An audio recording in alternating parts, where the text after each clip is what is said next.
Neuro psychology میں سب سے زیادہ پوچھے جانے والے سوالات میں سے ایک یہ ہے، ڈیمینشیا کیا ہے؟ کیا الزائمر اور ڈیمینشیا ایک ہی چیز ہیں؟ کیا کوئی شخص الزائمر کا شکار ہو سکتا ہے لیکن اسے ڈیمینشیا نہ ہو؟ یہ جاننا ضروری ہے کہ علمی نقص اور ڈیمینشیا ایک تسلسل پر واقع ہوتے ہیں، یعنی ان کے درمیان کوئی سخت ڈیوائیڈ لائن نہیں ہے۔ اس تسلسل کو سمجھنے کے لیے ہم علمی مسائل کو 3 اہم زمروں میں تقسیم کر سکتے ہیں: معمولی علمی کمی یعنی کہ مائلڈ کوگنیٹیو امپیئرمنٹ، علمی نقص یعنی کہ کوگنیٹیو امپیئرمنٹ، اور ڈیمینشیا۔ مائلڈ کوگنیٹیو امپیئرمنٹ کی بات کریں، معمولی علمی کمی کی بات کریں تو یہ اس وقت ظاہر ہوتی ہے جب کسی شخص کو اپنے دماغی افعال میں معمولی فرق محسوس ہونے لگے، مگر یہ فرق اتنا نمایاں نہ ہو کہ روزمرہ کی زندگی میں کوئی بڑی رکاوٹ پیدا ہو۔ مثال کے طور پر، اگر کسی شخص کی یادداشت ہمیشہ بہترین رہی ہو اور اب وہ معمولی بھولنے لگے تو وہ محسوس کرے گا کہ کچھ مختلف ہو رہا ہے۔ یہ حالت عام طور پر معمولی سٹروک، دماغی چوٹ، طویل مدتی ذہنی دباؤ، نیند کی کمی کی وجہ سے پیدا ہو سکتی ہے۔ یہاں یہ بات قابل ذکر ہے کہ کسی شخص کا علمی معیار ہمیشہ ایک ہی سطح پر نہیں رہتا۔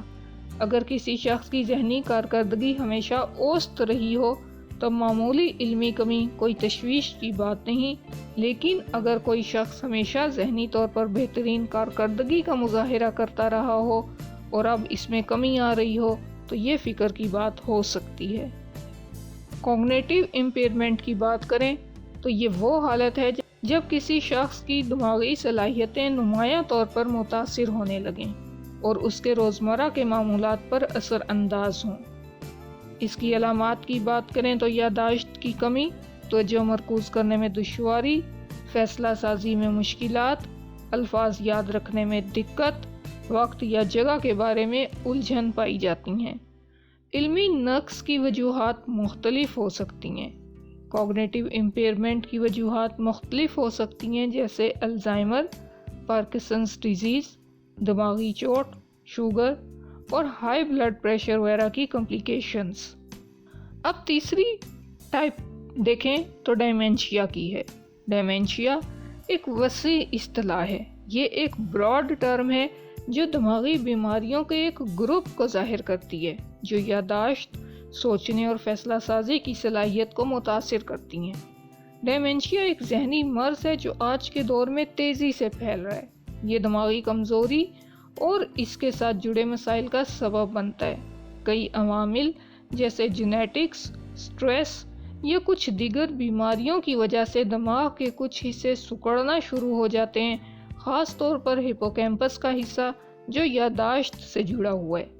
اس مرض کی ابتدائی علامات کو پہچاننا ضروری ہے کیونکہ اس سے وقت پر علاج اور احتیاطی تدابیر اپنانے میں مدد ملتی ہے۔ اس کی ابتدائی علامات میں دل کی دھڑکن کا تیز ہونا، یادداشت کا کمزور ہونا، راستوں کو بھول جانا، عزیزوں کو پہچاننے میں مشکل، باتوں کو دہرانا، زبان کا لڑکھڑانا، افسردگی اور غم، سستی اور کمزوری محسوس ہونا، اور حسی مسائل جیسے سونگنے کی حس کی کمی، ذائقے کی حس کی کمی جیسی علامات شامل ہیں۔ ڈیمینشیا کی مختلف اقسام ہیں۔ الزائمر سب سے عام قسم ہے جو دماغ میں پلیک اور ٹیگز کی وجہ سے پیدا ہوتی ہے۔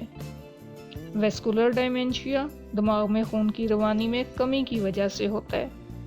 لوور باڈی ڈیمینشیا یہ الزائمر اور پارکنسنز ڈیزیز کی خصوصیات کا کمبینیشن ہوتا ہے۔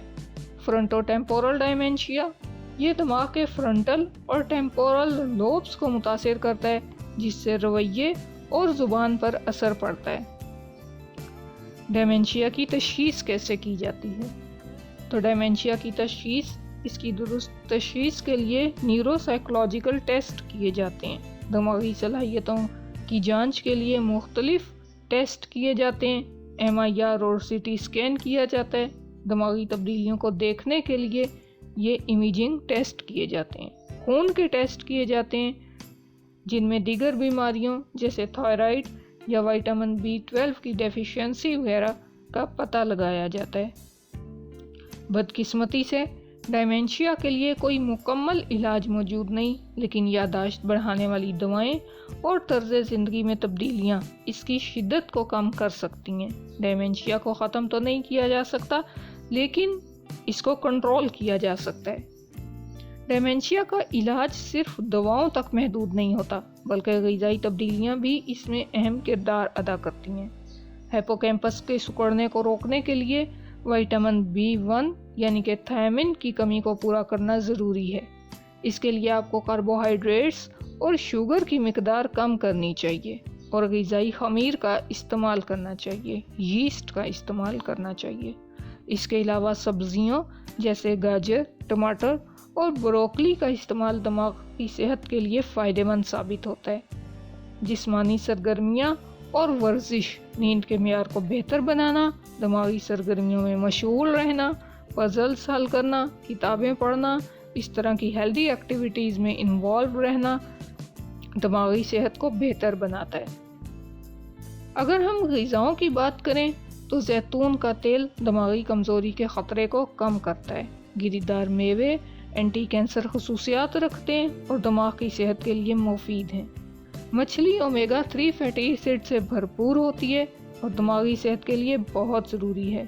وٹامن ڈی دماغ کی صحت کے لیے انتہائی اہم ہے، جو سورج کی روشنی سے حاصل کیا جا سکتا ہے۔